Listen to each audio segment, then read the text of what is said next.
Friends, GS study with Sanjeev sir YouTube channel पर आपका हार्दिक अभिनंदन है। आज हम लोग देखेंगे आधुनिक भारत का इतिहास।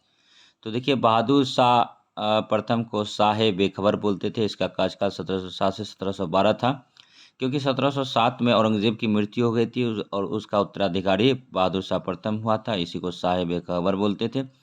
जहांगीर शाह को लंपट मूर्ख बोलते थे। 1712 से 1713 ईस्वी में आता था। इसका कार्यकाल आता है। तो देखिए, इसमें जो बीपीएससी क्वेश्चन पूछता है शाह बेखबर किसको बोला गया है? बहादुर शाह प्रथम को। लंपट मूर्ख किसको बोला गया है? जहांगीर शाह को। घृणित कायर किसको बोला गया है? फर्रुखसियार को। रंगीला बादशाह किसको बोला गया है? मोहम्मद शाह को। और बोला जाता है ठीक है कि अली गौहर के नाम से कौन जाना जाता है? तो शाह आलम द्वितीय। और रंगून किसे निर्वासित किया गया था? तो बहादुर शाह जफर सेकेंड। ये जो बहादुर शाह जफर है लास्ट का शासक।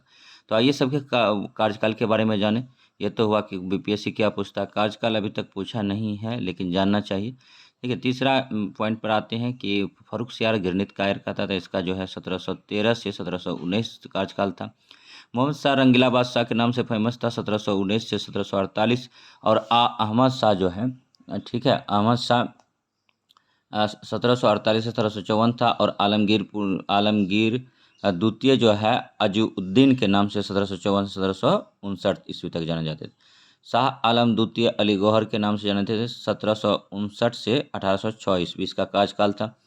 और अकबर द्वितीय जो था 1806 से 1837 तक इनका कार्यकाल रहा। और बहादुर शाह जफर 1837 से 1857 के में जानते हैं कि विद्रोह हो गया था। इसी में इसको रंगून निर्वासित कर दिया गया था।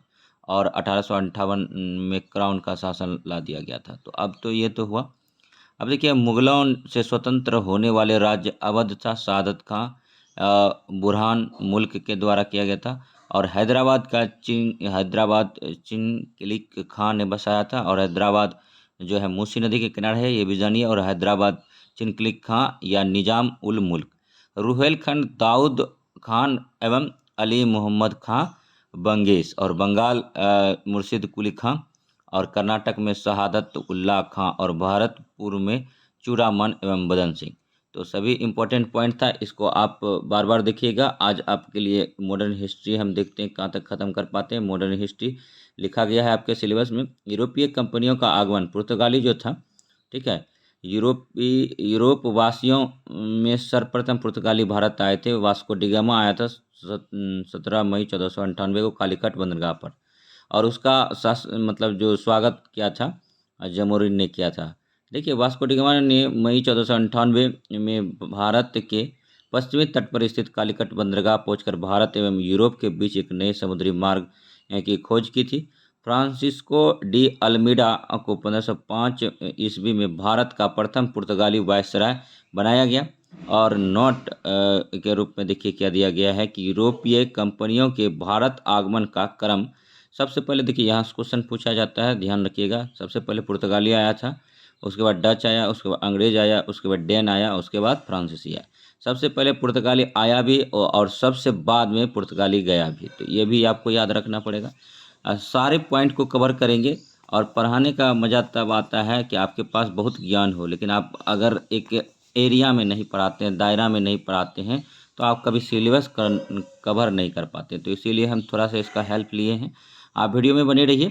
देखिए, पुर्तगाली ने अपनी पहली व्यापारिक कोठी कोचीन में खोली थी। तो यहाँ पर इम्पोर्टेंट हो जाता है कि पुर्तगाली सबसे पहली कोठी कहाँ खोली थी? तो कोचीन को याद रखिएगा, कोचीन। पुर्तगाली ने ही भारत में प्रिंटिंग प्रेस की शुरुआत की थी। तो पूछा जाएगा कि प्रिंटिंग प्रेस की शुरुआत किसने किया था? पुर्तगाली किया था। इसके बाद थोड़ा डच का के बारे में जान जाते हैं। डच के बारे में उसे पूछता नहीं है। डच जो है नीदरलैंड या हॉलैंड के निवासी थे। डच ईस्ट इंडिया कंपनी की स्थापना 1602 ईस्वी में हुई थी। डचों द्वारा भारत में अपनी प्रथम व्यापारिक कोठी 1605 ईस्वी में मुसलीपट्टनम में खोली गई थी। तो ये इम्पोर्टेंट थोड़ा सा लगा। और देखिए, वीडियो में बने रहिए। अगर वीडियो अच्छा लग रहा है तो लाइक कीजिए, सब्सक्राइब कीजिए और शेयर कीजिए। तथा इस प्रकार का वीडियो देखने के लिए थोड़ा सा देखिए, थोड़ा सा जो होगा ना थोड़ा सा दिक्कत होगा। दिक्कत ये है कि थोड़ा सा वीडियो हिलेगा, लेकिन आप लोग देखिए कंटेंट अच्छा आपको प्रोवाइड कराया जा रहा है। ठीक है, तो थोड़ा सा दिक्कत तो थोड़ा सा करना पड़ेगा। हम भी गांव से वीडियो बनाते हैं, संसाधन का अभाव है, ठीक है। उसके बाद हम चाहते हैं कि किसी तरह से आपको पूरा सिलेबस कवर करा दिया जाए। अंग्रेज इंग्लैंड की महारानी एलिजाबेथ प्रथम ने 31 दिसंबर 1600 को ईस्ट इंडिया कंपनी को अधिकार पत्र प्रदान किया गया। नेक्स्ट पॉइंट देखिए, captain Hawkins British east India company के राजदूत के रूप में 1608 में जहांगीर के दरबार में आया था। सब पूछा जाता है क्वेश्चन कि जहांगीर के दरबार में आने वाला प्रथम अंग्रेज कौन था, तो देखिए कैप्टन हॉकिंस से ही था, तो इसको याद रखिएगा, ठीक है। उसके बाद फिर देखिए, तो वीडियो में बने रहिए। वीडियो अभी जो है आज हम चाहेंगे कि आपका मॉडर्न हिस्ट्री ख़त्म हो जाए, ठीक है। और ये सब किताब अगर आप ढूंढेंगे ना तो मिलेगा नहीं एक्चुअली में, ठीक है। तो इसीलिए थोड़ा सा बने रहिए। और अच्छा फैक्ट दिया है, हम इस बुक को कई बार पढ़े हैं, तो थोड़ा सा हमको लगा कि नहीं, इनको जो है आप सबों के बीच में, ठीक है। देखिए नेक्स्ट आते हैं पॉइंट पर कि जहांगीर ने अंग्रेजों को सूरत में 1613 ईस्वी में अस्थायी कारखाना स्थापित करने की अनुमति दी। इंग्लैंड के राजा चार्ल्स द्वितीय का विवाह 1661 ईस्वी में पुर्तगाल राजकुमारी कैथरीन ऑफ ब्रुगंजा के साथ हुआ था। और देखिए, पुर्तगालियों ने चार्ल्स द्वितीय को दहेज के रूप में बम्बई द्वीप प्रदान किया था। तो ये पॉइंट पूछा जाता है, ठीक है, इसको याद कर लीजिए। पुर्तगालियों ने चार्ल्स द्वितीय को दहेज के रूप में बम्बई द्वीप प्रदान किया गया था। और बम्बई जो अभी है, जिसको मुंबई कहते हैं, वो एक द्वीप है, ठीक है, ये भी याद रखिएगा। उस द्वीप का अगर आपको नाम पता है तो बताइए। और मुंबई को बसाया कौन था, अगर यहाँ से भी क्वेश्चन पूछा जाता है, अगर आपको है तो कमेंट कीजिए जानकारी में, नहीं तो हम बताएंगे। नेक्स्ट है 3 नंबर पॉइंट, देखिए कि बंगाल में अंग्रेजी शक्ति का उदय। तो मुर्शिद कुली खां बंगाल का स्वतंत्र शासक था। और अलवर्दी खां ने यूरोपियों की तुलना मध्यमक्यों से की थी। कहा था यदि इन्हें न छेड़ा जाए तो शहद देंगी, और यदि छेड़ा जाए तो काट काट कर मार डालेगी। तो इम्पोर्टेंट पॉइंट था। अलवर्दी खां की मृत्यु के पश्चात उसका नाती सिराजदौला उसका उत्तराधिकारी बना। ये पॉइंट भी याद रखिए। और नेक्स्ट देखिए, ठीक है, नेक्स्ट जो भी इम्पोर्टेंट है हम बता दे रहे हैं, ठीक है। तो नेक्स्ट पॉइंट जो है थोड़ा सा बने रहिएगा, ठीक है। और देखिए, सिराजदौला द्वारा 20 जून 1756 की रात में 140 अंग्रेजों को एक छोटे कमरे में बंद कर दिया गया। और अगले दिन सुबह मात्र 23 अंग्रेज जिंदा बचे। इस घटना को ब्लैक होल के नाम से जाना जाता है। और नेक्स्ट देखिए, प्लासी का युद्ध जो है 23 जून 1757 को अंग्रेज सेनापति रॉबर्ट क्लाइव और बंगाल के नवाब सिराजदौला के बीच हुआ था। ये पॉइंट भी पूछा जाता है एग्जाम में। प्लासी के युद्ध में मीर जाफर को धोखाधड़ी के कारण सिराजदौला की हार हुई। और प्लासी का युद्ध के उपरांत अंग्रेजों ने मीर जाफर को बंगाल का नवाब बनाया। देखिए नेक्स्ट पॉइंट है, अंग्रेजों ने मीर जाफर को हटाकर 1760 ईस्वी में उसके दामाद मीर कासिम को बंगाल का नवाब बनाया। और यही मीर कासिम है कि जिन्होंने गंगा नदी तट पर मुंगेर को अपनी राजधानी बनाया, ठीक है। और मुंगेर में, ठीक है, बंदूक फैक्ट्री का भी निर्माण होता है। मुंगेर में दिलावरपुर है जो सिगरेट फैक्ट्री के लिए जाना जाता है। और सिगरेट पीकर जब हम लोग आधा उसको फेंक देते हैं तो उसमें कार्बन मोनोऑक्साइड गैस और बेंजीन, जिसका सूत्र होता है C6H6, विषैला पदार्थ होता है। ये मतलब वायुमंडल में मतलब घुल मिल जाता है। और जो सांस के रूप में हम लोग लेते हैं तो कई तरह की बीमारियां होती है इनसे। और तंबाकू में क्या पाया जाता है, निकोटीन पाया जाता है। तो चीज़ों को जोड़ते हुए चलेंगे, समझते हुए चलेंगे, ठीक है। देखिए सब्जेक्ट कुछ नहीं है, अगर आपको नॉलेज हो जाएगा तो आप फिजिक्स को केमिस्ट्री से जोड़ पाएंगे, केमिस्ट्री को बायोलॉजी से आप जोड़ पाएंगे। उसी तरह हिस्ट्री को आप पॉलिटी से जोड़ पाएंगे, और पॉलिटी को जो है, ठीक है, आप मतलब इकोनॉमिक्स या फिर आप इकोनॉमिक्स और ज्योग्राफी से जोड़ पाएंगे। तो रिलेट करके चीज़ें पढ़ेंगे, थोड़ा डिटेल में पढ़ेंगे तो याद रहेगा, और कुछ नहीं है। लेकिन आपका बीपीएससी क्वेश्चन जो है यहाँ फैक्चुअल पूछेगा, ठीक है। और प्योर जो बीपीएससी का नेचर है वैसा क्वेश्चन अनुमानतः नहीं आना चाहिए, क्योंकि 68 बीपीएससी जिन्होंने दिया होगा तो उनको पता होगा कि बीपीएससी किस प्रकार का क्वेश्चन फॉर्मेट बनाता है। तो आप भगवान से बनाइए कि उस प्रकार का क्वेश्चन ना दे, नहीं तो दिक्कत हो जाएगा। चलिए बिना फालतू बात किए हुए आगे बढ़ाते हैं सेशन को।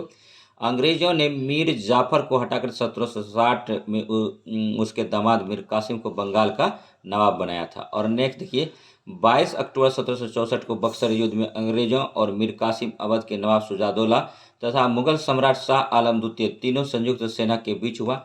हेक्टर मुनरो के नेतृत्व में अंग्रेजी सेना ने मीर कासिम की संयुक्त सेना को पराजित किया। नेक्स्ट देखिए ठीक है, थोड़ा सा दिक्कत होगा तो एडजस्ट कीजिएगा, फिर से हम बोल रहे हैं। देखिए यहाँ से क्वेश्चन आता है, प्रथम आंग्ल मैसूर युद्ध कब हुआ था? 1767 से 1769 यानी 1769 में हुआ था, 69 में। और देखिए द्वितीय आंग्ल मैसूर युद्ध 1780 से 84 चला था, और तृतीय आंग्ल मैसूर युद्ध 1790 से 1792 चला था। चतुर्थ आंग्ल मैसूर युद्ध जो है ठीक है 1799 चला था। गवर्नर जनरल पूछा जाता है तो प्रथम आंग्ल मैसूर युद्ध में कौन सी संधि हुई थी? तो इसको याद रखिए, मद्रास की संधि हुई थी 1769 में। और देखिए द्वितीय आंग्ल मैसूर युद्ध जो हुआ था उस टाइम वारेन हेस्टिंग्स था वायसराय बोलते हैं, गवर्नर जनरल, और मंगलोर की संधि से समाप्त हुआ था 1784 में। तृतीय आंग्ल मैसूर युद्ध 1790 से 1792 ये कार्नवालिस गवर्नर जनरल था, और श्रीरंगपट्टनम की संधि 1792। तो आपसे क्वेश्चन पूछेगा कि श्रीरंगपट्टनम की संधि कब हुआ था? 1792 में हुआ था, याद करिए। और दूसरा पूछेगा कि द्वितीय आंग्ल मैसूर युद्ध किस संधि से समाप्त हुआ था? तो मंगलोर की संधि, और मंगलोर की संधि कब हुई थी? 1784। एक क्वेश्चन भी पूछा जाता है। और चतुर्थ आंग्ल मैसूर युद्ध 1799 लॉर्ड वेलेस्ली, ये याद रखिएगा।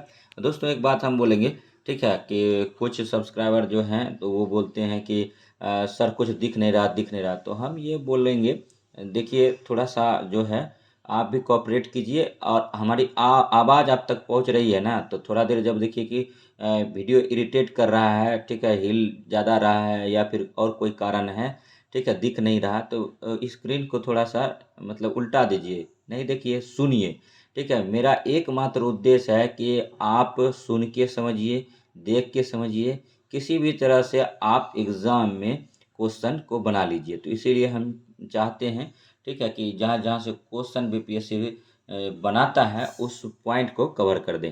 ये देखिए नेक्स्ट आप ये सब देखिए बीच बीच में आपको बोलना पड़ता है, लेकिन नेट टाइम आप ही का किल होता है, तो इसीलिए ठीक है तो थोड़ा सा कोऑपरेट कीजिए। और अगर वीडियो का कंटेंट अच्छा लग रहा हो तो कुछ मोटिवेशन लाइन बीच बीच में अगर मन नहीं लगे तो लिखिए कि सर हाँ ये ठीक था ठीक है, या फिर इस चीज़ पर इस पोर्शन का वीडियो बनाइए। तो इससे क्या होता है ना कि संवाद जो है एक दूसरे में स्थापित होता है। नहीं तो आप भी हमको नहीं जानते थे, हम भी आपको नहीं जानते हैं, लेकिन यही शिक्षा एक माध्यम है जिसके कारण हम लोग एक दूसरे के संपर्क में आए हैं। तो प्रथम आंग्ल मराठा युद्ध 1775-1782 वारेन हेस्टिंग्स था, और द्वितीय आंग्ल मराठा युद्ध 1803 से 1805 वेलेस्ली था। और देखिए तृतीय आंग्ल मराठा युद्ध जो है 1817 से 1818 लॉर्ड हेस्टिंग्स था। और देखिए कि ये मॉडर्न हिस्ट्री का जो सिलेबस है ठीक है थोड़ा बड़ा है, लेकिन इसमें शॉर्ट में दिया था, तो इसी के लिए और बीच बीच में हम अपना इसमें जो है नॉलेज उसको भी ऐड करते जा रहे हैं ठीक है। तृतीय आंग्ल मराठा 1817 से 1818 ईस्वी में हुआ था। पश्चात पेशवा के बसानुगत पद को समाप्त कर दिया गया था। पेशवा बाजीराव द्वितीय अंतिम पेशवा था। तो क्वेश्चन देखिए यहाँ से पूछा जाता है कि अंतिम पेशवा किसको बोलते हैं? तो बाजीराव द्वितीय को बोलते हैं। अंतिम पेशवा किसको बोलते हैं? बाजीराव द्वितीय को बोलते हैं। अंतिम पेशवा किसको बोलते हैं? बाजीराव द्वितीय को बोलते हैं। जो क्वेश्चन पूछा गया ना उस पर थोड़ा सा ज़्यादा फोकस करेंगे ठीक है। सिख और अंग्रेज संबंध। सिख धर्म के संस्थापक गुरु नानक थे। सिख धर्म के संस्थापक गुरु नानक थे। सिख धर्म के संस्थापक गुरु नानक थे। गुरु नानक का जन्म 1469 ईस्वी में पंजाब के तलवंडी नामक स्थान पर हुआ था। गुरु नानक का जन्म 1469 ईस्वी में पंजाब के तलवंडी नामक स्थान पर हुआ था, जो कि वर्तमान में पाकिस्तान में है। और नेक्स्ट देखिए 1539 में करतारपुर में गुरु नानक की मृत्यु हुई थी। गुरु अंगद जो है दूसरे गुरु हुए थे, 1539 से 52 तक रहे थे। सिखों के दूसरे गुरु गुरु अंगद थे, और गुरु अंगद का बचपन का नाम गुरु लहना था। तो और गुरुमुखी लिपि का आविष्कार इन्होंने ही किया था ठीक है। और पंजाबी भाषा गुरुमुखी लिपि में लिखा जाता है। तो जो भी एक्स्ट्रा जानकारी है उसको हम ऐड करते चलेंगे। चलिए, अकबर के गुरु रामदास को 500 बीघा ज़मीन प्रदान की गई थी। इसी ज़मीन पर इन्होंने अमृतसर नगर स्थापना की थी। अकबर ने गुरु रामदास एक गुरु थे को 500 बीघा ज़मीन प्रदान किया था और इन्हीं पर उन्होंने क्या किया था कि अमृतसर नगर बसा दिया। और गुरु अर्जुन देव ने आदि ग्रंथ की रचना की। गुरु अर्जुन को राजकुमार खुसरो की सहायता करने के कारण जहांगीर ने 1606 में मृत्यु दंड दिया। और सिखों के 9वें गुरु तेग बहादुर थे 1664 से 1675 ईस्वी में। तो आप देखिए सिख धर्म के 5वें गुरु अर्जुन देव थे, याद रखिएगा। इन्होंने ही स्वर्ण मंदिर का स्थापना करवाया था। और गुरु गोविंद सिंह, ठीक है, गुरु गोविंद सिंह 1675 से 1708 ईस्वी में सिखों के 10वें एवं अंतिम गुरु थे। तो क्वेश्चन जो पूछा जाता है कि गुरु अर्जुन देव को फांसी किसने दिया। जैसे देखिए गुरु तेग बहादुर को फांसी कौन दिया, तो गुरु अर्जुन को कौन दिया था फांसी, तो जहांगीर ने दिया था। और गुरु तेग बहादुर थे 90 गुरु, इसको फांसी कौन दिया, तो औरंगजेब ने मृत्युदंड दिया था। और नेक्स्ट देखिए गुरु गोविंद सिंह जो है इसको 1675 से 1608 ईस्वी में सिखों के 10वें और अंतिम गुरु थे। गुरु गोविंद सिंह का जन्म की बात करें तो एग्जाम में पूछा जाता है बीपीएससी में। गुरु गोविंद सिंह का जन्म 1666 ईस्वी में पटना में हुआ था। और गुरु गोविंद सिंह ने 1666 ईस्वी में बैसाखी के दिन खालसा पंथ का स्थापना किया था। यानी देखिए 1666 में इसका जन्म होता है और 1699 में ये क्या करता है, खालसा पंथ का स्थापना करता है। लेकिन बहुत सारा बुक में क्या लिखा रहता है, ध्यान दीजिएगा, तो 1669 दिया रहता है, तो वो गलत दिया रहता है। गुरु गोविंद सिंह ने 1699 में बैसाखी के दिन खालसा पंथ की स्थापना किया था। और एक बात देखिए गुरु गोविंद सिंह का बहुत सारा बुक में यहाँ पर भी दिया गया कि पटना में हुआ, लेकिन स्पेसिफिक जगह था गुरु गोविंद सिंह का जो है पटना साहिब में जन्म हुआ था, याद रखिएगा। इनके 4 पुत्र थे, इन्हीं 4 पुत्रों का जो है मृत्यु हो गया था इनके मतलब समय रहते हुए, ठीक है। उसको मार दिया गया था चारों पुत्रों को, ठीक है। तो इसके लिए अभी जो है कौन सा दिवस मोदी गवर्नमेंट मनाने का घोषणा किया है, तो उसको भी देखेंगे। गुरु गोविंद सिंह 1699 ईस्वी में बैसाख के दिन खालसा पंथ की स्थापना करता है। और गुरु गोविंद सिंह ने सिख अनुयायियों से 5 वस्तुएं केस, कंघा, कच्छा, कृपान और कड़ा धारण करने को कहा है। और नेक्स्ट देखिए गुरु गोविंद सिंह की हत्या 1708 में दक्षिण भारत में नादेर नामक स्थान पर एक पठान द्वारा कर दी गई। बंदा बहादुर प्रथम सिख राज्य की स्थापना की थी और बंदा बहादुर को फर्रुखसियार के शासनकाल मृत्युदंड दिया गया था। और रंजीत सिंह 1799 में लाहौर के शासक बने। रंजीत सिंह का संबंध सुरकचिया मिसल से था। और रंजीत सिंह का राज्य 4 सूबों में बटा हुआ था। पेशावर था, कश्मीर था, मुल्तान था और लाहौर था। रंजीत सिंह के साम्राज्य की राजधानी पूछा जाता है तो लाहौर था। और रंजीत सिंह को कोहिनूर हीरा शाह शुजा से प्राप्त हुआ था। तो कोहिनूर हीरा जो वर्तमान में अभी बकिंघम पैलेस में है, ठीक है। और देखिए रंजीत सिंह जो है, रंजीत सिंह को कोहिनूर हीरा किसने दिया था, तो शाह शुजा ने दिया था। और नेक्स्ट देखिए अब इम्पोर्टेंट क्वेश्चन है कि आंग्ल सिख युद्ध पूछा जाता है। प्रथम आंग्ल सिख युद्ध कब हुआ था, 1845 से 46। और इसमें कौन सी संधि से समाप्त हुआ था, तो वेरावल की संधि 1840 में हुआ था।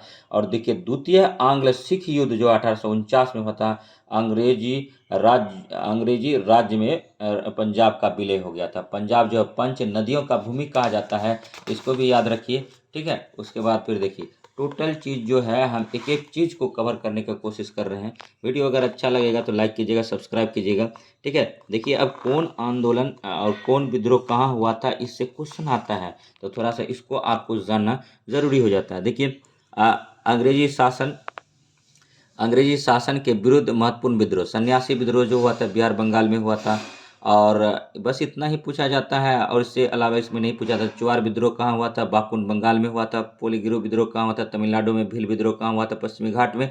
रामोसी विद्रोह कहाँ हुआ था, पश्चिमी घाट में। पागलपंथी विद्रोह कहाँ हुआ था, बंगाल में। और इसका पूछा जाता करम साहब टिपू थे। और नेक्स्ट देखिए अहोम विद्रोह कहाँ हुआ था, असम में। गोमधर कुबर और रूपचंद्र कुनार, ये तो नहीं पूछा जाता, लेकिन अहोम विद्रोह पूछा जाता है कि कहाँ हुआ था, तो असम में हुआ था। भाभी आंदोलन बिहार उत्तर प्रदेश में हुआ था। सैयद अहमद बरेलवी, ये पूछा जाता है। और जो पूछा जाता है उस पर हम थोड़ा फोकस रहेंगे और जो है बाकी दिखा देंगे, तो आपको पढ़ने का मन होगा तो आप पढ़ लीजिएगा। और नेक्स्ट देखिए नेक्स्ट जो है देखिए वहाबी आंदोलन मोहम्मद साहब कालीन इस्लाम को पुनः स्थापित करना चाहते थे। सुधार पसंद नहीं था। तो ये बहाल मिल आंदोलन से संबंधित था, तो इसको भी छोड़ दें इस पॉइंट को। जैसे कि देखिए यहाँ कह रहा था बहावी आंदोलनकारी मोहम्मद साहब कालीन इस्लाम को पुनः स्थापित करना चाहते थे और इन्हें इन्हें इन्हें सुधार पसंद नहीं था। तो ये सुधारवादी नहीं थे, ये सुधार करना नहीं चाहते थे। ठीक है, तो उतना इम्पोर्टेंट नहीं है, जो एग्जाम पूछा जाएगा उसी को पढ़ेंगे। दुनिया बहुत फास्ट हो गया। ठीक है, उसके बाद देखिए कोल आंदोलन जो है छोटा नागपुर झारखंड में है, बुद्धू भगत के नेतृत्व में है। खोंड विद्रोह तमिलनाडु में, बंगाल में। चक्र जो है बिसोई और खांसी विद्रोह जो है मेघालय में हुआ था, तीरथ सिंह। और फराजी आंदोलन जो है बंगाल, शरीयतुल्लाह दादू मियाँ। इंपॉर्टेंट क्वेश्चन है, फराजी आंदोलन बंगाल में हुआ था, शरीयतुल्लाह दादू मियाँ। आप पॉइंट नोट कर लीजिए ये सब हो सके तो। संथाल विद्रोह बंगाल और झारखंड में सिद्धू कानू, चांद भैरव, झानो बानो नेतृत्व किया था। खास करके नेतृत्व इसका जो है सिद्धू कानू ने किया था। और नेक्स्ट देखिए मुंडा विद्रोह जो हुआ था झारखंड में होता है। बिहार से झारखंड का बोलो अलग हुआ 15 नवंबर 2000 को हुआ। और झारखंड कितना % क्षेत्र लेकर बिहार से अलग हुआ? 45.48% क्षेत्र लेकर के अलग हुआ। और मुंडा विद्रोह जो है कहाँ हुआ था? तो झारखंड में हुआ था। इसका नेता कौन था? बिरसा मुंडा। बिरसा मुंडा के गुरु का नाम क्या था? तो आनंद पांडे था। ये सब पॉइंट हम जोड़ते चले जा रहे हैं। पाइका विद्रोह उड़ीसा में हुआ था और बख्शी जगबंधु के नेतृत्व में हुआ था। नील विद्रोह बंगाल में हुआ था। दिगंबर विश्वास और विष्णु विश्वास 1859 और 60 के समय हुआ था ये आंदोलन। और पावना विद्रोह जो है पावना बंगाल में पड़ता है और ईशान चंद्र राय और शंभुपाल के नेतृत्व में हुआ था। दक्कन विद्रोह महाराष्ट्र में हुआ था। मोपला विद्रोह मालाबार तट केरल में हुआ था। अली मुसरियाल और कुका विद्रोह जो पंजाब में हुआ था। भगवत जवाहर मल। और पूछा जाता है यूपीएससी एग्जाम, रंपाव का विद्रोह जो है आंध्र प्रदेश बिहार में हुआ था। सीताराम राजू के नेतृत्व में हुआ था। और ताना भगत आंदोलन झारखंड में जतरा भगत के नेतृत्व में हुआ था। तो नेक्स्ट जो अब पॉइंट आता है 1857 का। अगर इसका अच्छा रिस्पांस मिला तो इस वीडियो को भी लाएंगे। तो मिलते हैं नेक्स्ट वीडियो में। तब तक धन्यवाद। जय हिंद, जय भारत।